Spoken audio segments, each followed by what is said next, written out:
எல்லோருக்கும் வணக்கம் நேயர்களே. இந்த வீடியோவில் என்ன தெரிந்து கொள்ளப் போகிறோம்னா, ரொம்பவே ஒரு அதிர்ச்சிகரமான விஷயத்தை பற்றி தெரிந்து கொள்ளப் போகிறோம். சற்று முன் பார்த்தீங்கன்னா நம்முடைய சிவகுமார் அவர்களும் குஷ்பு அவர்களும் பேசின ஒரு ஃபோன் ஆடியோ வெளியாகி ஒவ்வொருத்தரையுமே அதிர்ச்சியை ஏற்படுத்தியிருக்குது.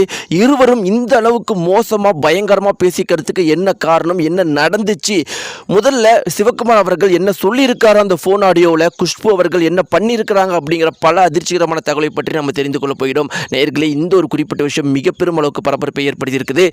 என்ன பேசிக்கிட்டாங்க இருவரும் அப்படிங்கிற அந்த அதிர்ச்சிகர ஆடியோவை பற்றி நாமளும் தெரிந்து கொள்ளலாம். வாங்க வீடியோக்குள்ள போலாம். நீங்க நம்முடைய சேனலுக்கு புதியவராக இருந்தால் சப்ஸ்கிரைப் பண்ணுங்க.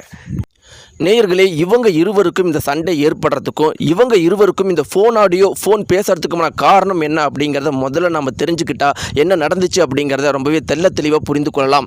முதல்ல பார்த்தீங்கன்னா, நேற்று உதயநிதி அவர்களுடைய கைது மிக பெரும் அளவுக்கு பரபரப்பை தமிழகம் முழுக்கவே ஏற்படுத்தியிருக்குது.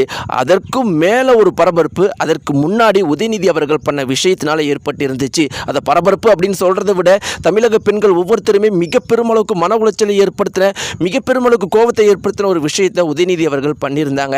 த்ரிஷாவை ரொம்பவே தரம் தாழ்ந்து மேடையில் பேசியிருந்தாங்க. இதில் நேயர்களே, நம்ம ரொம்பவே முக்கியமாக நோட் பண்ண வேண்டிய விஷயம் என்ன அப்படின்னு பார்த்தீங்கன்னா, இதே தமிழக பெண்களும் இதே தமிழக மக்களும் இத்தனை நாள் த்ரிஷாவை விமர்சனம் பண்ணிட்டு இருந்தாங்க.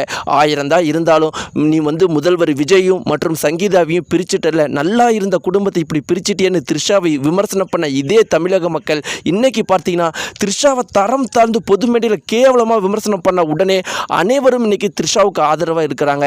1000 தான் இருந்தாலும் ஒரு பெண்ணை இந்த அளவுக்கு தரக்குறைவாக பேசுறதுக்கு நாங்கள் ஏற்றுக்கொள்ளவே மாட்டோம், உதயநிதி ஏதாவது ஒன்று பண்ணியே ஆகணும் அப்படின்னு எல்லாருமே பேச ஆரம்பிச்சிட்டாங்க. இது நம்முடைய தமிழக மக்களுடைய சிறப்பை நமக்கு காட்டுது.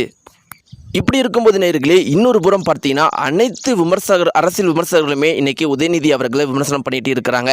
ரொம்ப முக்கியமாக நம்முடைய தமிழகத்தை சேர்ந்த சீனியர் நடிகர்களான குஷ்பு, சிவகுமார் அவர்கள் எல்லாருமே விமர்சனம் பண்ணியிருந்தாங்க.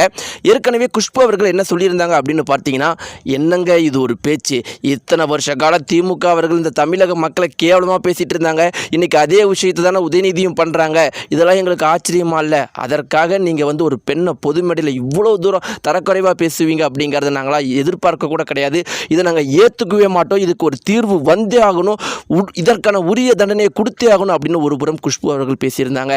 சிவகுமார் அவர்கள் என்ன சொல்லியிருந்தாங்க அப்படின்னு பார்த்தீங்கன்னா, ஏற்கனவே ஏப்பா உதயநிதி, என்னப்பா உன்னுடைய பேச்சு இது, என் பையன் வயசு உனக்கு, ஆனால் இப்போ எனக்கு அப்படி சொல்கிறது கூட ரொம்பவே கேவலமாக இருக்குது, ஒரு பெண்ணை பார்த்து இப்படி பேசுறியே, இவ்வளவு தரக்குறைவாக இவ்வளவு ஆபாசமாக ஒரு பொது மேடையில் இத்தனை பேர் பார்க்குறதுக்கு முன்னாடி பேசுறியே, உனக்கு மனசாட்சி இருக்குதாப்பா, உன் கையில் நாளைக்கு ஆட்சிக்கு வந்தால் இந்த தமிழக மக்களுடைய நிலைமையும் தமிழக பெண்களுடைய நிலைமையும் என்னப்பா ஆகும், எனக்கெல்லாம் அப்படியே கண்கள் வேவுதுப்பா, இன்றைக்கி தான் ஒரு 3-4 மாதம் நாங்கள் சந்தோஷமாக இருந்தோம், தமிழக பெண்கள் எவ்வளோ பாதுகாப்பாக உணர்றாங்க, எவ்வளோ தன்மானத்தோடையும் சுயமரியாதையோடு இருக்கிறாங்கன்னு நாங்கள் சந்தோஷமாக இருந்தோம், இப்போ நீ இப்படி பேசுகிறத பார்த்தா இப்போ தான் எங்களுக்கு இன்னும் ஒரு நிம்மதி வருது, எப்படியோ தெரியாமல் கூட உங்கள் ஆட்சி நாங்கள் மீண்டும் கொண்டுறல, தமிழக மக்கள் அறிவாளிங்க தான் அப்படிங்கிறத சொல்லியிருந்தார்.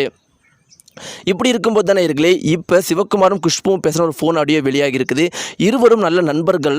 இந்த ஒரு விஷயம் வெளியான உடனே, இப்படி உதயநிதி பேசின உடனே இருவரும் பேசியிருக்கிற இந்த ஃபோன் ஆடியோ தகவல் என்ன இருக்குது அப்படின்னு பார்த்தீங்கன்னா, முதல்ல குஷ்பு அவங்க தான் சிவகுமார் அவர்கள்ட்ட என்ன சொல்கிறாங்க அப்படின்னா, எனக்கு ரொம்பவே ஆச்சரியமாக இருக்குதுங்க, அதிர்ச்சிகரமாக இருக்குது, எப்படி பாருங்கள் இந்த அளவுக்கு தரம் தாழ்ந்து விமர்சனம் பண்ணுறாங்க, நீங்கள் ஒரு சீனியர் ஆக்டர் அப்படிங்கிறதை விட எனக்கு ஒரு அப்பா மாதிரி நீங்கள் இருக்கிறீங்க, இந்த கவலை நான் உங்ககிட்ட ஷேர் பண்ணணும் அப்படிங்கிறதுக்காக தான் உங்ககிட்ட சொன்னேன் அப்படின்னு சொன்னாங்க. ஆமாம்மா, இதுக்கான அனைத்து நடவடிக்கையும் கண்டிப்பாக சிஎம் விஜய் நம்ம பையன் மாதிரி அவன் எடுப்பான், உன் தம்பி மாதிரி அவன், உனக்கு அவனை பற்றி தெரியும், கண்டிப்பாக நம்ம பொறுத்திருந்து பார்க்கலாம் என்ன நடக்குது அப்படிங்கிறத. ஆமாப்பா, கண்டிப்பாக சிஎம் விஜய் அவர்கள் ஒரு கண்டிப்பான நடவடிக்கை எடுப்பார், ஏன்னா எனக்கு பர்சனலாக அவரை பற்றி தெரியும், அவர் தமிழக பெண்களை பொதுவாகவே பெண்களுக்கு எவ்வளோ மதிப்பு கொடுப்பவர்னே, பொறுத்திருந்து பார்க்கலாம் அடுத்தடுத்த நடவடிக்கை என்ன அப்படின்னு பேசியிருக்கிறாங்களா. அந்த ஒரு குறிப்பிட்ட தகவல் மிக பெருமளவுக்கு வைரலாக போயிட்டுருக்கு. நேயர்களே, உங்களுடைய கருத்துக்கள் என்ன இந்த விஷயத்தை பொறுத்த வரைக்கும் மறக்காமல் கீழே இருக்கிற கம்பசை தெரிவிங்க. நன்றி.